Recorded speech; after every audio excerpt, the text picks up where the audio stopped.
It's Lutterloh pattern time again, and today we're drafting a blouse to perfectly fit our bodies.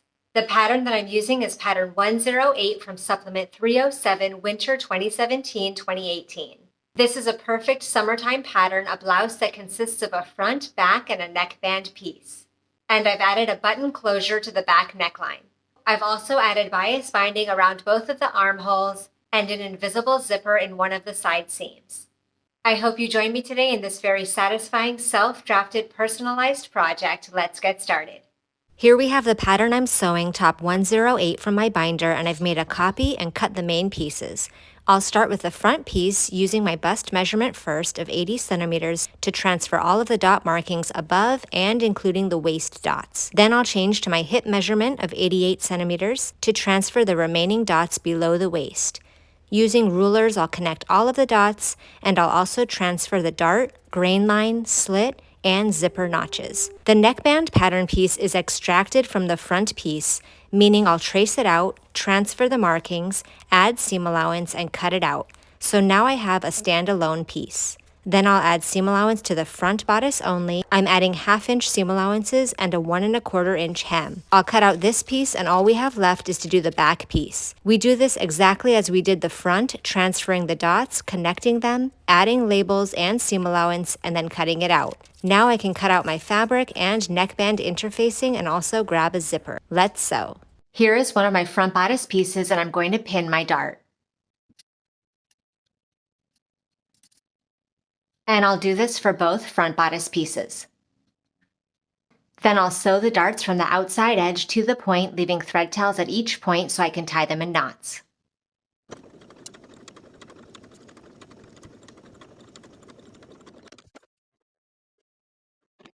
And press your darts downward.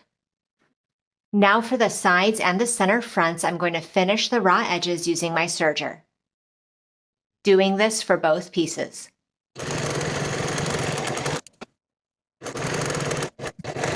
Place your front bodice pieces right sides together. Then we'll pin from the notch to the bottom of the garment. Now I'll sew from the notch to the bottom of the garment with a 1/2-inch seam allowance, back stitching at both ends to secure. Then I'll press the entire seam allowance open from top to bottom, including the top unsewn portion.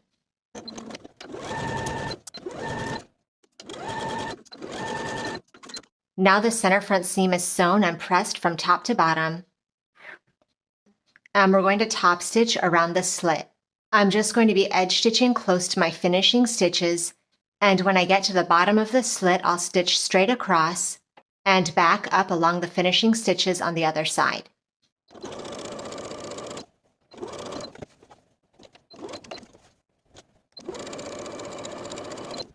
We're going to attach the two back bodice pieces together in the same exact way. First, finishing the center and side edges separately, then placing the back bodice pieces right sides together, and then pin and sew from the slit to the bottom of the garment. Then press your seam allowance open and top stitch around the slit. Then we can place our front and back bodice pieces right sides together, and then pin one of the side seams. Sew your pinned side seam with the seam allowance that you added to this project. Again, mine is 1/2 inch.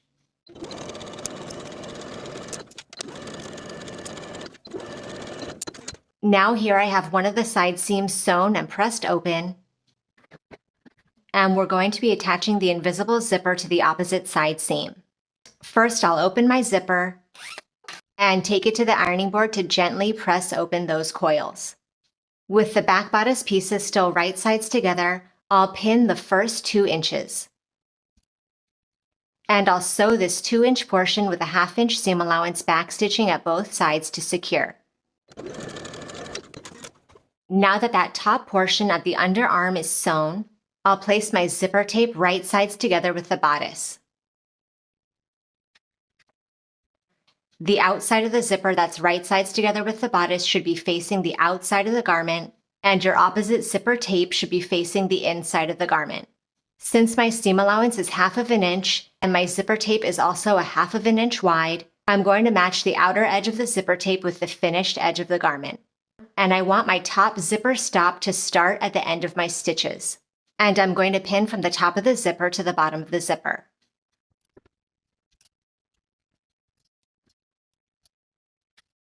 Now I'll sew this side of the zipper tape in place from top to bottom with a 1/2 inch seam allowance, sewing as far to the bottom of the zipper as I can get.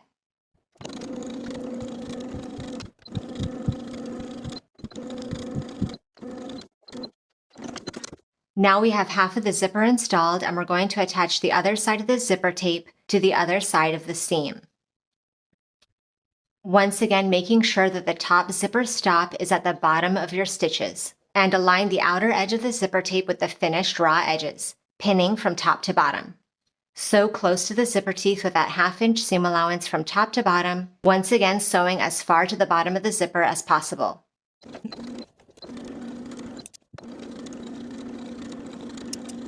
Now that the zipper is fully installed, I'll go ahead and close the zipper, and I'll pin the remainder of the side seam from the bottom of my zipper stitches to the bottom of the garment. With my zipper foot still installed, I'll start my stitches at the end of my zipper stitches and sew with that 1/2 inch seam allowance to the bottom of the garment.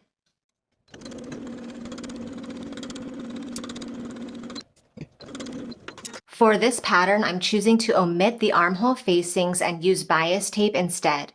From my main fabric, I've cut 1/2 inch wide single fold bias tape, one for each armhole. Now I'll open out the blouse so that the entire armhole is right sides facing me. And I'll open out one of the raw edges of the bias tape so I can place that raw edge right sides together with the entire armhole. You can pin the binding in place if needed. I'm going to be placing the raw edge of the bias tape 1/4 of an inch away from the raw edge of the bodice armhole as I stitch in the pre-pressed 1/4 inch fold of the bias tape. I'm going to be stitching from the top of one bodice piece around the armhole to the top of the opposite bodice piece.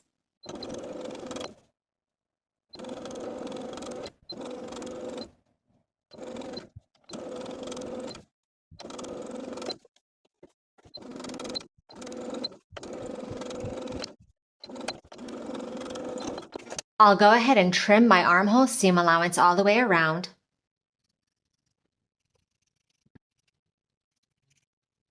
And I'll turn that bias binding to the inside of the garment, turning it to the inside right along the seam that we just sewed, so that now the opposite folded edge of the seam allowance gives us a nice clean finish on the inside. Now that my binding is pressed to the inside of the garment, I'm going to edge stitch close to the opposite folded edge of my binding all the way around the armhole. Repeat for both armholes.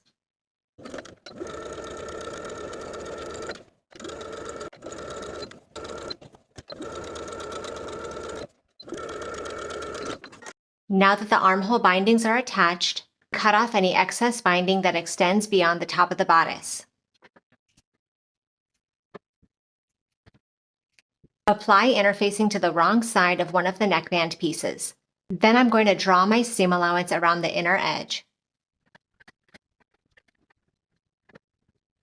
And for the outer edge of this interfaced piece, I'm going to press the seam allowances to the wrong side by 1/2 inch all the way around. Place the two neckband pieces right sides together and pin along the inner edge. Then we can sew along the inner edges along the line that we traced onto the fabric.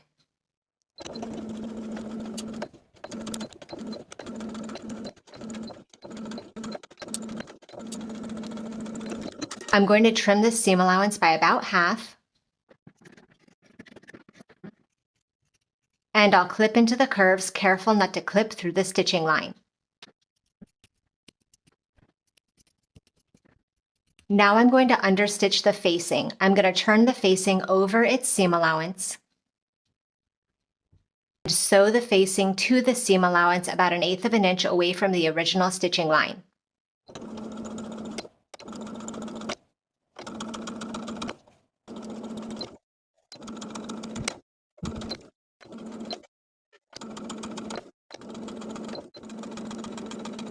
Place the neckband pieces wrong sides together and give the neckline a good press. Now that that's pressed, I've also pressed the outer back neckline edges, pressing those seam allowances to the inside by 1/2 inch. Now starting with the front bodice piece, I'm going to start attaching the neckband. I'm going to place the center of the uninterfaced neckband piece right sides together with the front bodice and pin in place from peak to peak.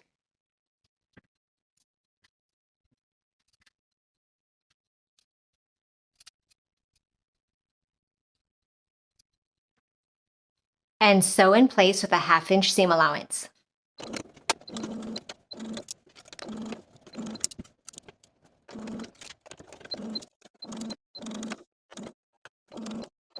So here is the seam allowance that I just sewed, and I'm going to trim it by 1/2 and then clip into the curves.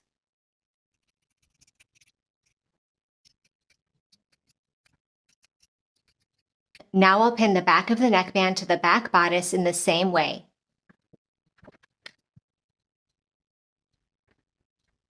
Making sure that for this back section, the seam allowance of the neckband extends beyond the slit by 1/2 inch. On both sides. Then continue pinning on both sides of the slit to the peaks. And sew in place with a 1/2 inch seam allowance on both sides just as we did for the front. And then I'll trim those seam allowances just as I did for the front. And I'll also clip those curves. For the back button loop, I'm going to use a remnant piece of bias binding and fold this single fold bias tape in 1/2. And then I'll edge stitch close to the open edge.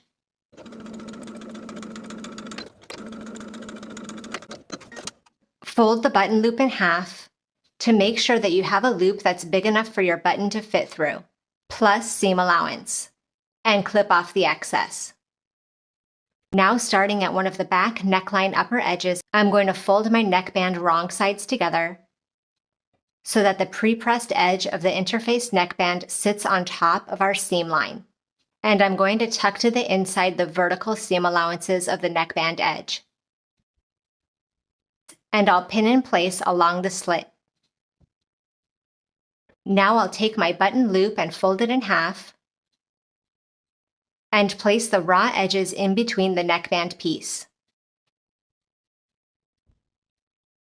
And pin in place. Then I'll continue pinning the neckband wrong sides together around the entire neckline. Once again, the bottom edge of the inner neckband sits on top of the seam line, and tuck the vertical neckband seam allowances at the opposite back edge to the inside. And pin in place all the way around.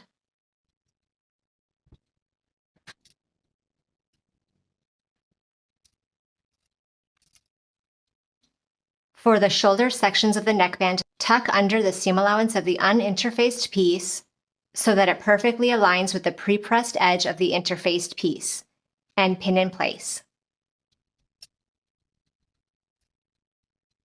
And do this for the shoulders on both sides. Now my neckband is pinned all the way around and I'm ready to stitch in the ditch from the outside seam. As we stitch in the ditch, we will be catching the inner folded edge of the neckband as we go. And as we approach both of the shoulders, we're simply going to edge stitch along the folded edges. Lastly, for the neckbands where they meet the center back slit, we're going to edge stitch vertically along both edges, primarily to secure the button loop.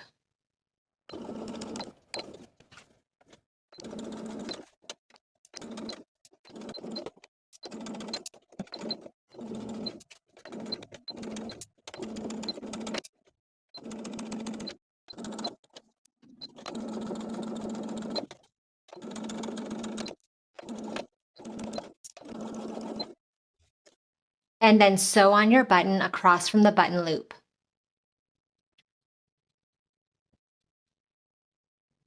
For the bottom hem of the blouse, I'm going to fold the bottom raw edge to the wrong side twice.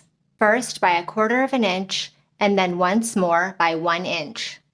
Once I have that hem pressed to the inside, I'll edge stitch close to the upper inner fold all the way around.